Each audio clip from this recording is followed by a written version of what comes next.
Ia, whaftai. Ia, alo mai a matau tuta. Ino tau. Sui nao le au tala vau e whakasa e matau tuta. Mori sila fia au tau a fionga. Ava!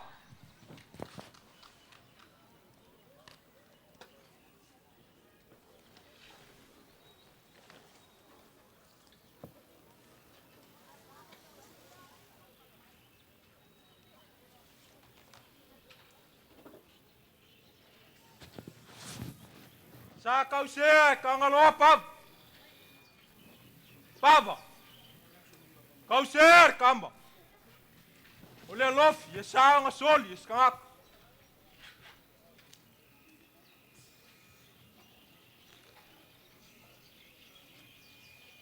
Wa mar kup. Wa mar we. Wa mar kapau. Wa mar fale polu le kupua. Paia mungu masa polaka em. O paia mau ngamangu au sal. O paia fui fak. O paia vai kuku. O paia fingau. O paia makia i kuau. O paia farkoi. Ma paia vai loa. Lea wai fau mai singave maulu mako kua. O kua le va pipi ma le vai koe lau. Ua paia makangi ala lua ua lea ua kula fonga le mangu ngasa ili mafua. Kawaia e ngase. Ua paia ua lea fio ai la fionga le kai fong. A fia le sui kai fong. Pa pea le mamalu ar komiki fa for ke wila ngai kausanga lua afe male sfud. O paia la valea ua le fia la ua fionga le mingiska. O la ua fionga le sui pale mia. A fia fa lulunga ma KKSS. A pele mamalu fa lulunga ma KKSS. Kangaka ka fa mai faf. Ua malu mangu foi le funga kia ua le paia sa moa ua pok. E moli mawinga ke wila lua afe male sfud. Paia la valea ua le fia kama malako waing. Ainga foi malako kam. Le mamalu le usonga ku mua mapule. Iku au malakau. Ainga kai ma le va fonki. O paia ngao sa moe mai le vau. E o aku le fa vau. O le angungu aku. Ai o ke vai fa ilo le lupe mua le funga kia. O fa mangsinga le akor selar kau kai. Awa le luma vasi le o kau limai. Ava fai mai au mie kala lo ngaf. Ava fai mai e mamal. Ava e paka. Ava foi e fiki yo ngak. Ava fai mai a koi kumu mau. Sua kia fak yo ngaka ya wai mau. Ava koi ya wai mau. Sua kia fak yo ngaka kumu mau. Ah, foi sa koi le kof. Ela foi ia nga aka i moang. Ah, foi mais sa koi la pua e fai foi le langi kua lua. Ah, sa koi fa nga ngafing. Ai fai foi le langi kua ivo. Ah, sa fala lai pa mok. Ai sili fa wala. Ah, sa fo e aki wa pule mo kumua pe afika loloi. Aba foi sa fanga nga sua wale nga luenga pa ia le kua. Ava ele so nga kia.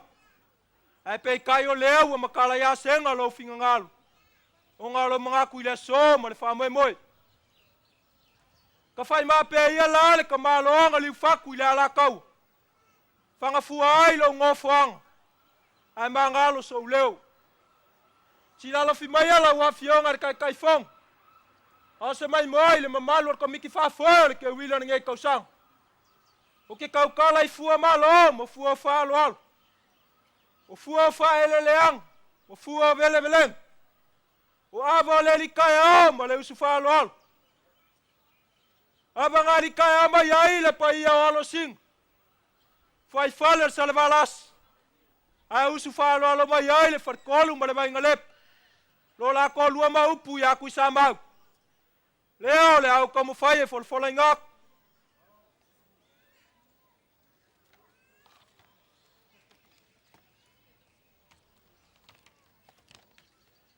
Wai ai le la kas.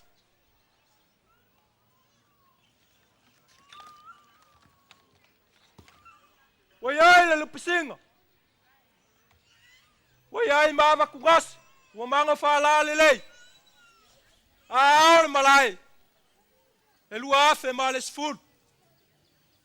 O leo wa ko kupe le fala, wa ko king o kamo. E peia le fekalainga ya va kausilinga mo ilang. O le afailo ya ila pu le fasoa. Wa leo wa lava makoi. Kulai sa mang.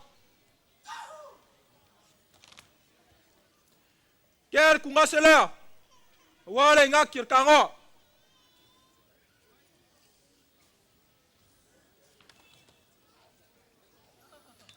Kele la kasina. Awale amale por le fiong ar kai fong. Ava koi. Ole amango e kalima singa ya ai lo falo al. Manga kuai per ke wilo ni ka usanga lua fe males food. Faf kai ma wava. Malo fa ko fala yava. Malo. Ya. Na sunga la pama yese. Ya, wo mai lo taimi.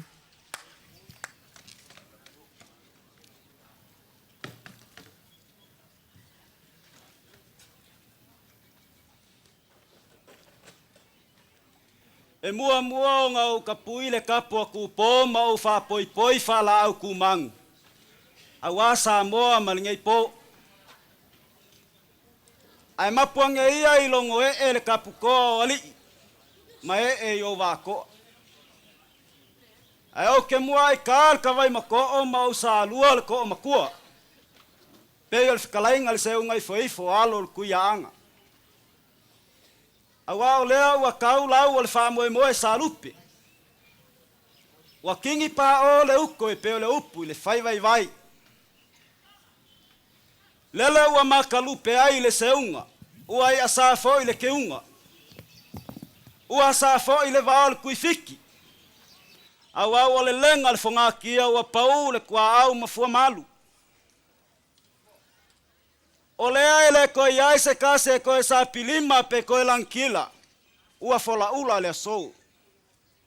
Ua sau kua fia lau o le fou. Ai manga loailo uleo e fangfua lo ngofanga.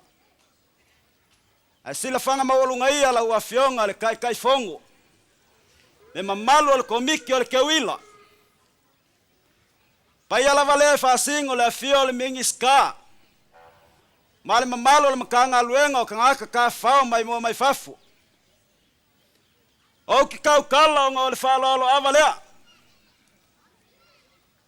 Ava. Ava sa ko wha I maoka. Ava sa moe I lawa.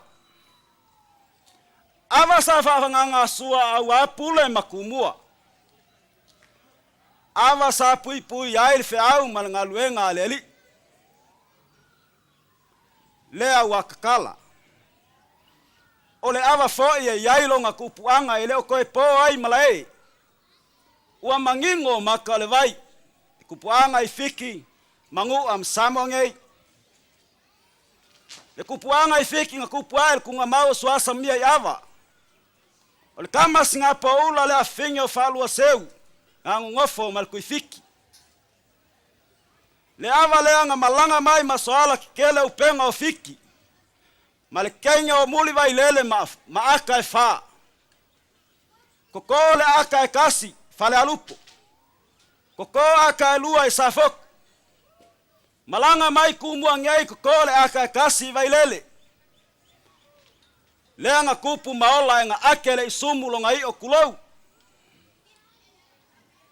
Lea nga mau ai le malayo le ngingiva vai lele. Lea lava lea.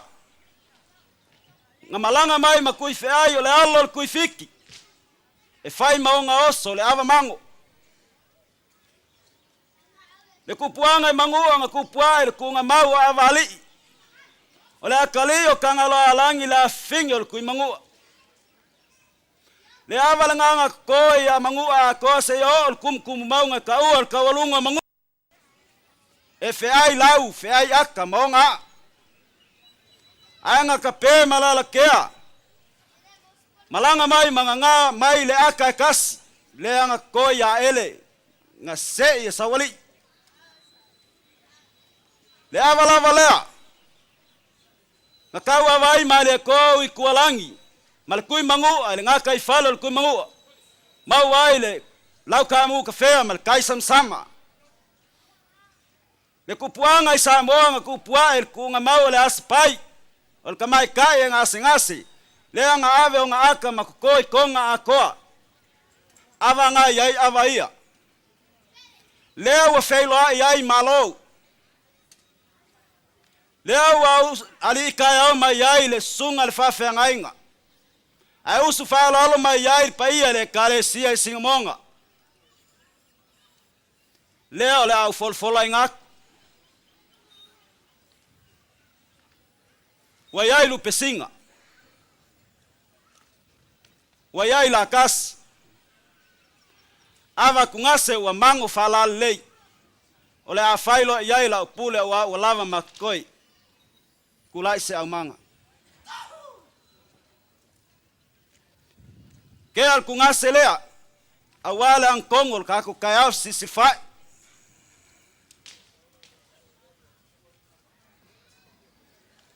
Ke al lupe singa lea. Awale avoip. Fiong al kai fongo.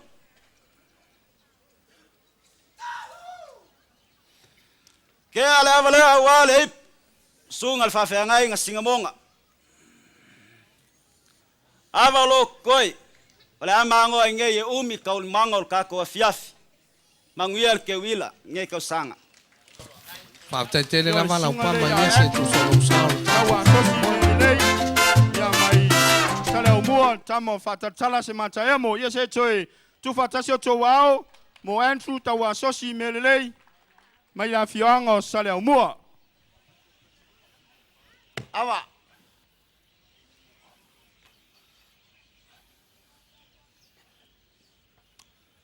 Sai le makanga le upu. Sai le ngaka anga le upu. O le kua foi le upu. Le nga kuri makanga unge ye le ufi singa ma fai makua. Na ko fa lo ko ile fa ukanga lo. Ai sia. Ai mai sa fola solo ilangi fa makangi yangi. Ele ko e o le ifi makau kolo e kua longa gafa sa iri alo la ka mau fa lo seu saka seu o le loa. Ko la sia foia ko maunga mau fanga i malama mala ko malama. O va o pele vasa o su ngafa fa ele ngafa lo ka mo so asambia vava. Ko e fa e o longa uso so akele le pengo fiki. Ko e fa e o la ko fiki o muri vai vai lele. Ko e fa e ale angole ka mali i wo yo lumava. Si sa fola usoro ilangi fa makangi yangi ai se fai fongo ai nga sakanga lo alangi. Ile sa falo ko ngele fongo ai ava pe nga ke lo nga aka. Ngai asuakia mafurisia le ava mai longo papa. O vai kingia ngai ka fia la so ola. Ngai fo mai ai me le langi ya kui mango le ava le baka saua. Sa ko nga ai o mbonga fa yo nga aka i kumu mangwa. Ava nga ka ngoi sa lau pula ai pu sa lau kapa.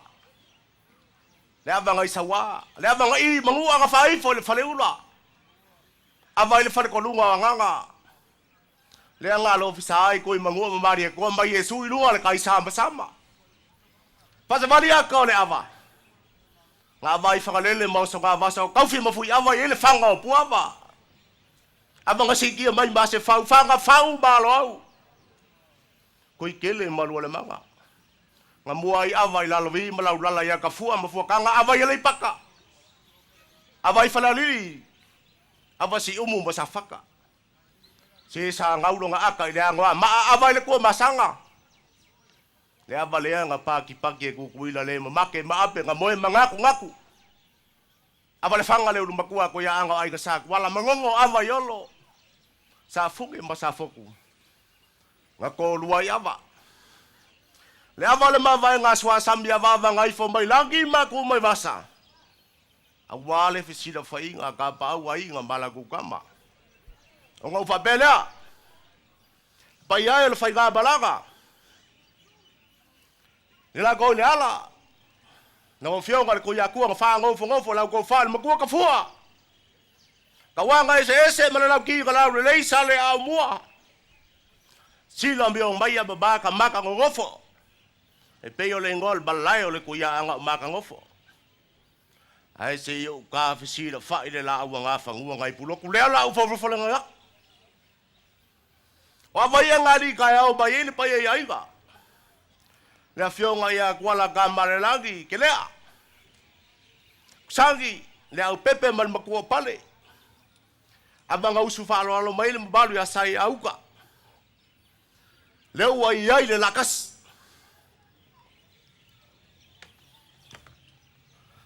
lua le lupa singa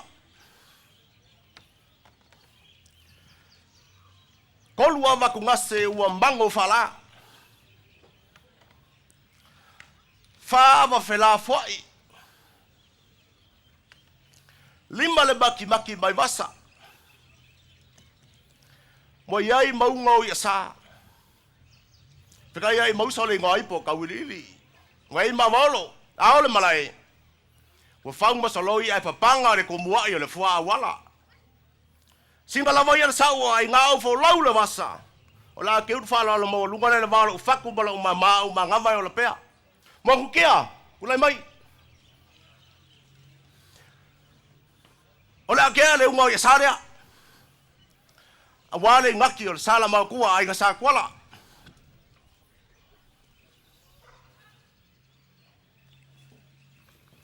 ole la kasira awale ipu la ofio ngar ko ya kuwa fa ngofo la ko fal mo ko fua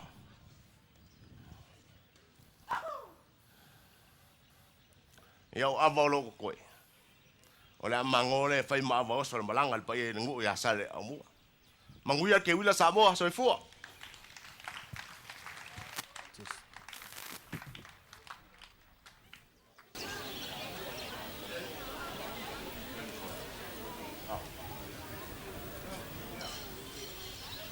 Ua paia le so ma uma malu le kai au. Ua paia le so wai paia le kua e mas. Ole ai se koi fasa pilimba, ole ai se koi pisa wa lele wa ole kia mo ko faiva.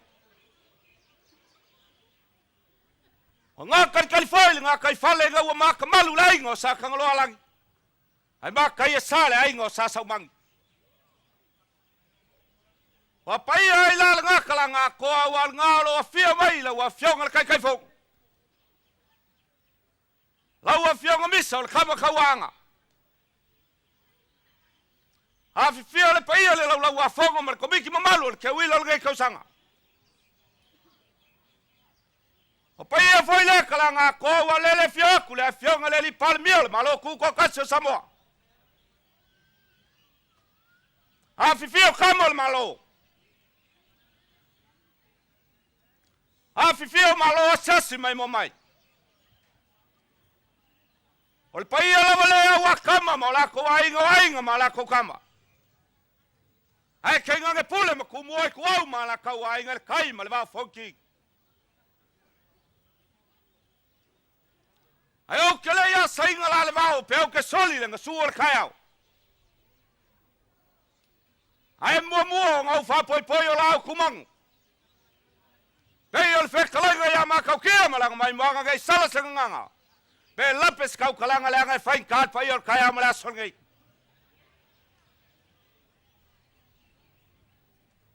Ai ma pore ia ngia fange mala for kau le malolo pe ol fe kalanga sangalala. Ai sei o lili wangi le ngai fain kare avanga sau kia mayala. Le ava fain mai ngalo fisai kangalo mapavanga poi luai kama. Leleu si kai ma lele anga. Ai fai mai ole avangaki ka fa wa ka lele ama le amakanga. Nga fe mama yaki papa inga wa fia kala so ngafa. ua li wale ka ko soi fuanga i ua kof la u mo le mau e onga ko e mala ai fai mai o le au aka kase sua ava a leo ma waile ngo ava wa paia ai la falegei wa paia foi peior kala ya faleo ma ua kau fai sungu ia o le langi ma ua whakawa kai le la ma le masinga ma ua ngō foi ai sua ma ua lolo ma ua savei o lolo e seunga wa mapua ke sa wala langa ngalu fule fa ai ai la wila ma wa mbia ya le vai ngalu ma wa sa wa foku yul fa wa le ava fa kupu ma le ava fa kamali ava ko fai mo ka wa malo fe ngasolo ava sa fa nga suwa wa pule mkumua ava sa fa la fiel fa le polio la ko fa le malal fanga ava sai fai ka ngo song kala ayange a lele waka kala o ngolo silsila le lio ainga fionga le li palmia kamal malo ai ke ngange malo asiasi mai mo mai ai ale makua ka lafo male au ku le yaso sa mo ala le e fali wesil fanga ba wolunga ilau a fionga le li palmia kamal malo kai ngage malo asiasi mai mo mai leo o kauli mai gal fai ngamalanga ia saur kayao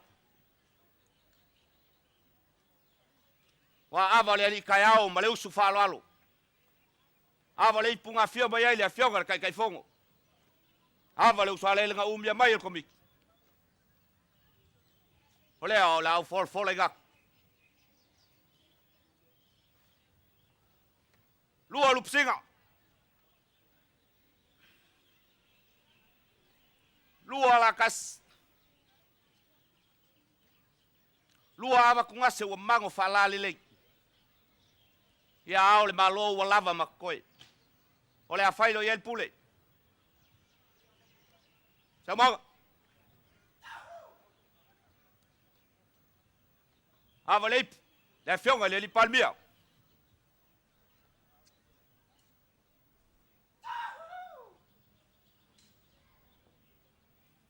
ava le pula fionga kai fongo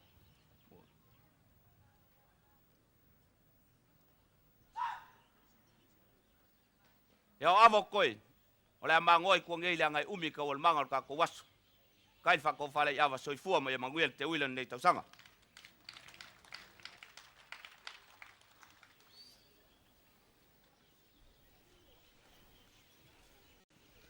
ava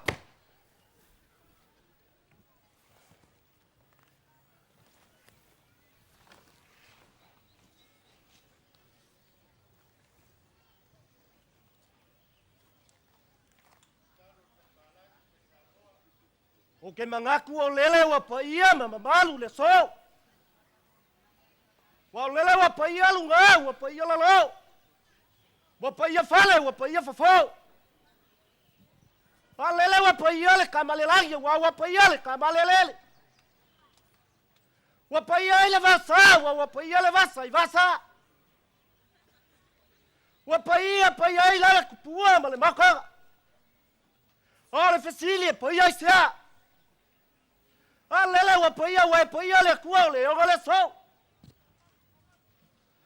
wa pau ele lof sal ku ma mali ko wa lele wa le mafuari inga wa logo le fua mal po inga wa pau le lof sal ka galali lele wa fai fal ma ko wa le galo lu va pe lo pu ngai le basiga le aso wa kofa o se caiu galufi lele wa ko en bonif ki afakas ola wa mabalu wa le frakia wa paule kwa wa mafoma ai mai lo ko e paga lo ko ma ka sai yo li wagi sai fa pula la ko kamalo pe yo le mako ga salai fa fu ai lo wa fa ai magalo le lo ka kala wa le se funga sau pu sa ko vo lele wa kala kai o muri au ngo kala ko ai si la malo mai sui la sunga tai fo le fio la wa fio ga misa telefon si la malo mai Le sui lau sunga le alipule. Lau afionga pul singa matanga luega kulis. Lau afionga pali. Aska ngai malama paia mal maveses. Lau ko komiki malur ke wilo mo ngai kausang. O ke kaukala le ke mal falo.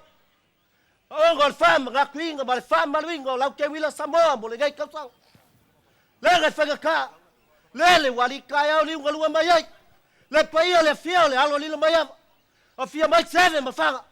Oli kaya su mai ku mga pomo le la ko ai. La uswa le maus falo. Le mamalu la fklenga sa soa bat fat fat sama. Oi kai ngai fo. Fai ga kale ali kaya oli walua. Awale fia mai el fioga ya se yuli dalo mariko. Oli kaya oli walua mai fat fia oli. Uswa le maus falo la fklenga wi. Mau puya ke saunia. Leo le au kala ya. Sai fai mai o ava o kala lasi. O ava o yonga kale so nga kala. O ava vele nga o ava vele fala. O ava sa so kai lele wo mama. O ava fai mai sa ko fai mo kai kapo ile ko fai loko. O ava sa mo gai la o pola pui le fa ka kanga o. O ava sa fa polo mfa ga su wa pule mo mo. Lele wo kala ile so. O ngol ngal wega le ku. O le au kala lo ya. Lua lu pesinga. Lua la kas. Lua va kungase wa mago le lei fala. A ole malai. Se wa ko tingol kamba pe va ka siling ngoela. Ole a papa velo fa so lua. Wa lava makoi. Ulai sama.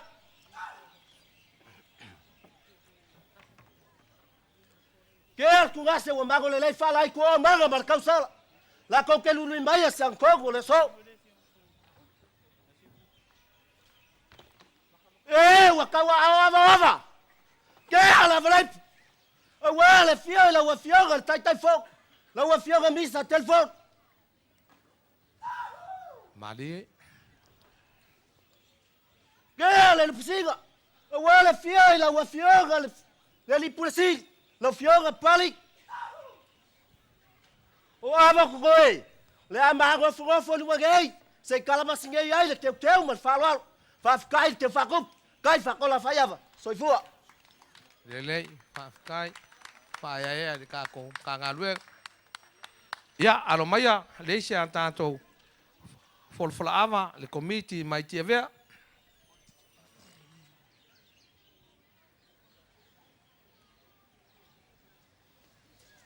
Ava.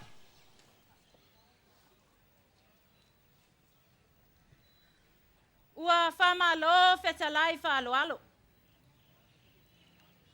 Wa e fa poia i la mea pa i ole maota.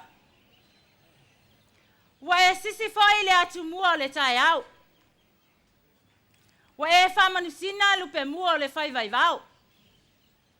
Ona fa pe leo se ta ofi. Le anga o lele wa tafa manino ata o tau lelei. Ina ua la foia ata o le malu ofiti. E pei o le whātusa o pili pa u. Ina ua tūtonu tūtoa le so. Wapa ia le nā talanga atoa. Wa susu mai lau susunga le prestene. Whapea le mamalu o le komiti. O le afifio lava leo tu ia vi ma le uso ali. Va alai ma le tauso. Ma le nofo ma opu. A o se mai moa le fale ulu masale au mua. Malau lua nofo a fale lua. O pa ia mama malo le aso. O le whawhia ngainga foi leo senga ula. A wale aso ma le wha moi.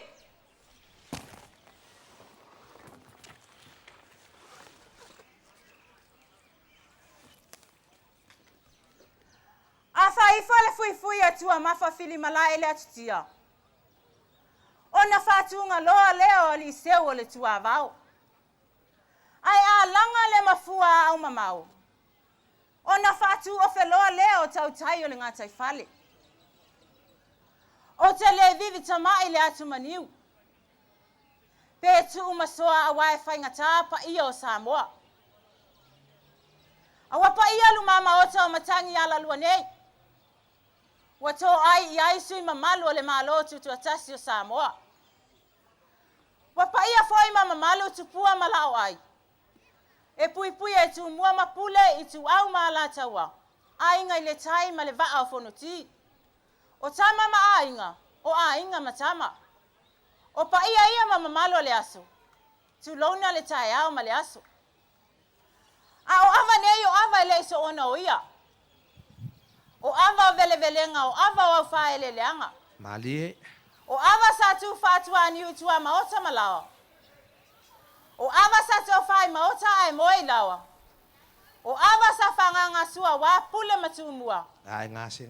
A ole nei wa e to fa tu puto fa tamali. Wa e to fa tu mua wa e to pule fa pule. Wa mafu ayo na talame asina. Ona olo sila ila tatou maftanga. Sila fanga mawalunga maya la sunga le pule sili o turisi. A se mai moa le lavaloa lo o tau ofisa mamalu. O te fai lo asu ma lo fa alo alo. Le a ano a tamali na li tai au mai aitu I avi ma le uso ali. Va lai ma le ta uso ma le nofo a maupu. Ha o le usu fa alo alo ya fale ulu masale au mua. Ma laulua nofo a fale lua. O leo wa yo luma abasi.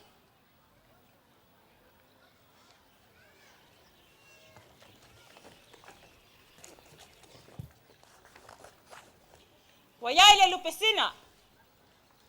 Lua la atas. Lua uno le yasa. Wayai maava tungase wa mango na fala. Ma le afa wau le pule awa walava matisoi. Tulai se manga matalia. Se ale tungase le ole lupesina. Awa se avale pule sunga al minister tourist.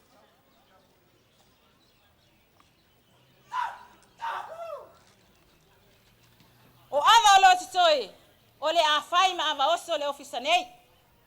Ma faftai fa lo alo, ma lo le mau ava, ua malia fa lo alo. Ia manuia le sewila Samoa. Kai, kana yam. Yo anga o lalo malava. Ia ua, au mamau mai lava mai le motele sa la fai. Ia e au wai le tauwanga. Folofoloina o ava.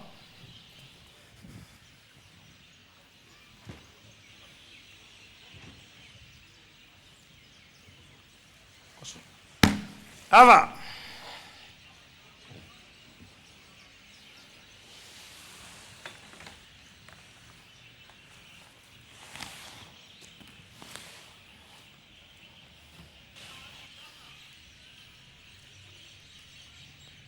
E mo mua ngau wha maruru aku. Sunga ko miki malu. Au kere kaukala I fua maloia. Mo mua ngau ka kulia langa I whaikar ko waka puia mo ka ko kapa au le langi. Whafkai lai longa alofa mo longa ngale lei. Whakaunguinga le whamoemoe o Samoa ala ke wila le nge kausanga. E uinga lolo walkau. Ia kau karikongu o lo whakasi pelo ka ko kapa au me kakou. Ia siangu pelo lalo malava. Pai e inga mal whalkolu. Ai kai ngangi. Seo I kumalo whasaleanga. Pai e kupung kausi. Ko ko fui whaku. Ia e kai ngangi. Lo mo kele o sa la fai. Le usonga pule makumua. Alo lo ko kapuainga. Manguia lau mai moanga Samoa.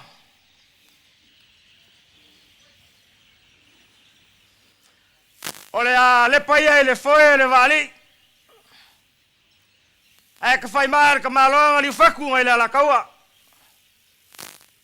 Ole leo o li lingo vang. Ua pau fai whak. Ua ngā whai au o lolo. Ua uku sengi de vai o la inga sa sau mangi. Ole ua pai a whafo.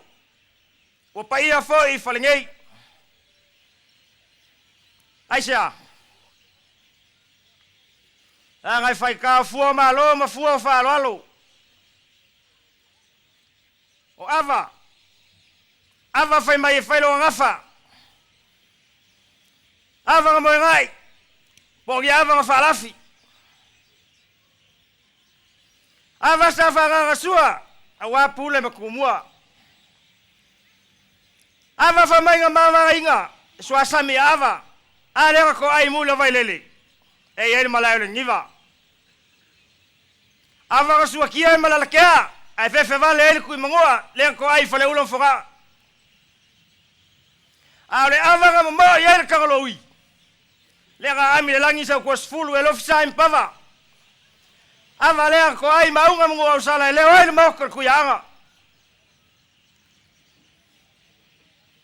ale mawar ka malo sa vai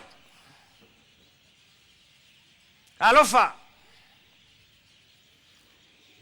wa mai avar ka ngalo alangi wa sua lua avar ku yanga wa onga avar ku yakua wa mai avar ku pua wa sakia avar mari ko aisha o ku manga fa pa wa samoa ya o ke fa fe kai e avar nga lele mai male angelu mai le langi makoko la welele aku mbangol fasal leanga avale nga suakia yong vidiamu elu nga fingafi makangi ufe nga mleka mafu ayo ko so malie mbangalo avo so alofi samoa o ke karikongula avaya ngali kaya mai pa ye maulunga le ya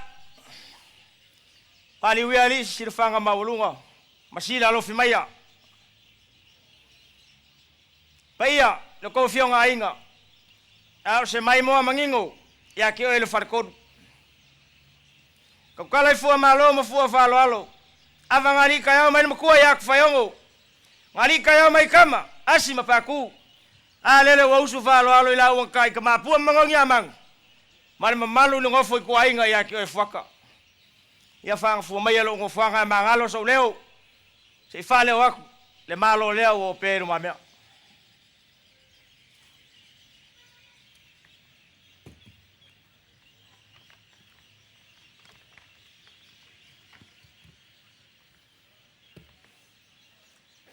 lua fua ka walunga lua lakas lua la pisinga se fulu ava ku ngase se fulu ngari sa aul malai oka lua afe mar se fulu nga fa la pa velo alfa so forsa lava makoi kulai mai sa manga ko fa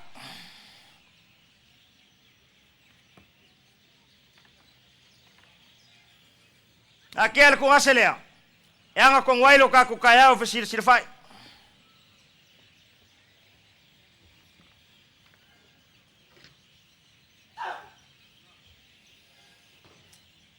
avale o leipu pankar sungal ka mai ka e fiongan ko lai faanga ku pon kausil fasalanga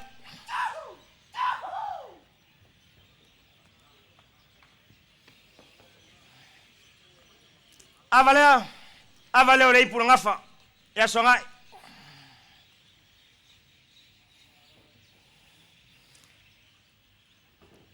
leisi avale leipu alo kamalangi fionga ya kuyoki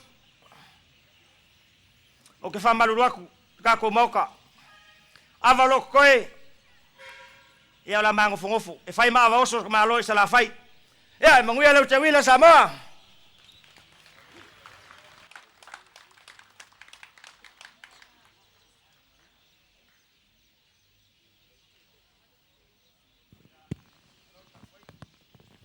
ia se tu fatasi to wao ia mole renga ia forsa ien nga tolai ia mai la fioanga o lalo malava i savai ia o tanto sui tau wao le aso ai ia mai le autorovou e fakasa mai le fioanga o fastouta. Also warm welcome to our overseas friends who are here tonight. This is our presentation. Tonight is one of our important culture in our Fa Samoa, what you call the welcoming of kids. In our Fa Samoa, what you call the Ava ceremony.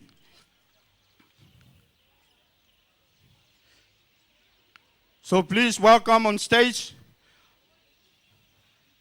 Autarovo e Fakasa from Fastouta.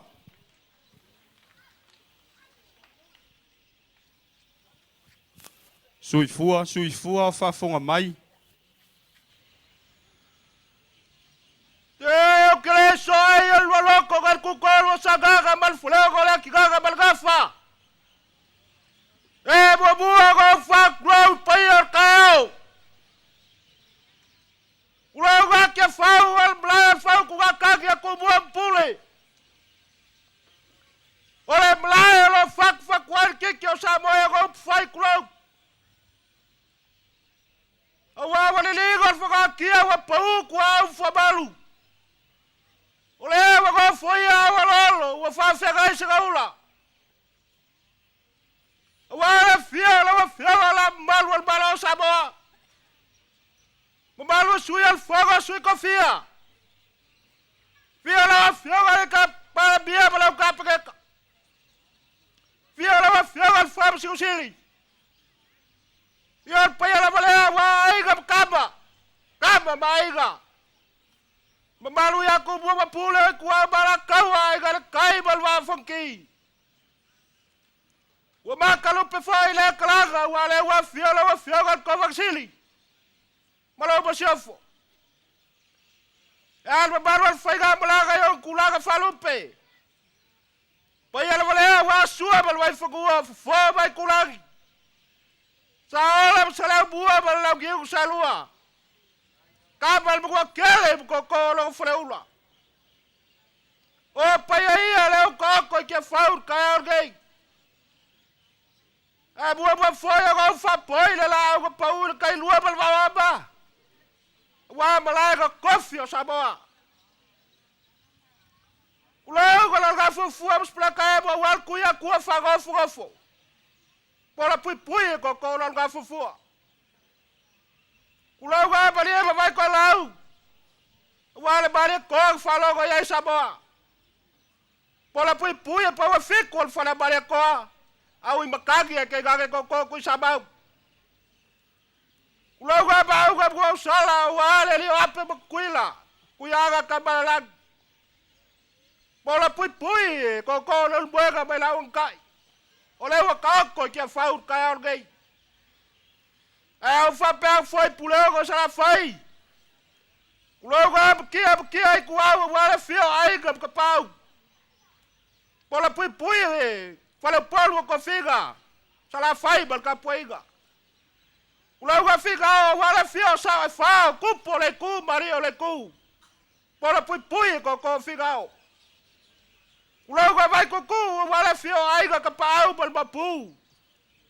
Pola pui sa la aula bla fa ka fuga ko vai ku. Ulau ga fal koi fal fa ai ku bua. Wala fio ai ga bal vai balai va kim ka pau kausi. Pola pui la klega ku sa lega ko la kaua. Logo fui facu wale fio ai ga kupu mai ga gofo. Ai ke ga kupu ko kausi sa fo kula fai. Pola pui ko fui fac. Logo vai lo ko ai ga kubua. Awal fa siga sa ile bai ava sa faler ka wa pok. Pola pui ko vai lo ba up ya plauli bolo ga ku. Ole wa ko ke faur ka orgei. Ai fa pe foi logo pra kele bla le va fikiu ka fikai. Moka ai ku bugu malau gam kas. Pola pui ko lo fleula. Ulau ga la ifi bal fala ba vai ga boe ba ku boe au. Fa kulega malo ku mau. Moka ai fa ku al bok mon ba pukas. Pola pui al kabang fala furi al bok. Wa alo. Ya. Ti la lo fi baya. Ai fa ga blaga. Kau kala fua malo fua falalo. Sia vagali ka bayai. E fiaga ide. La malo sabo. Sui el fuego sui confia. Le fiaga ide par bia blanca peka. Malu ya, kumu pule ku au malaka wa ngal kai malwa funki. Teu fai o le lupe o el fogakia. Ava ipu. Ava. Ava sa ku le bau wa lurulo gafi ya wa bau. Ava sa le ai ku makaka, vai vai asukia. E malu vai ela iga pai ko fai boka. Le ava fai kalo gafa.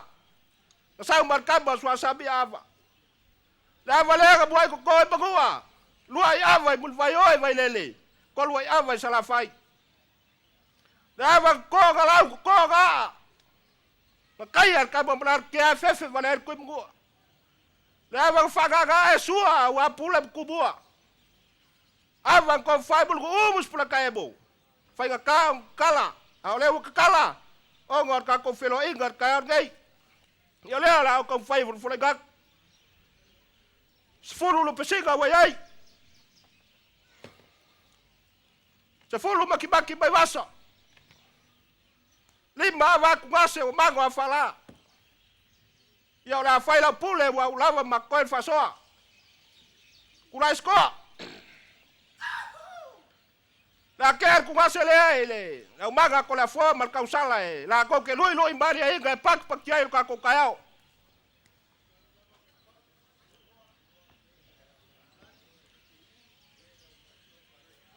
La kere, avalepu, la ofioga, la manu al malo sabo.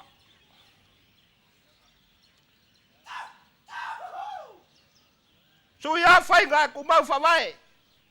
Avalepu, la ofioga ko vangsili. Wa avalo koe. Ola ba goe fai ma voson fai ngamlaga. Ma lo le ba wava, fa kai fa ko fa la ava, ba nguia ka ko kayao.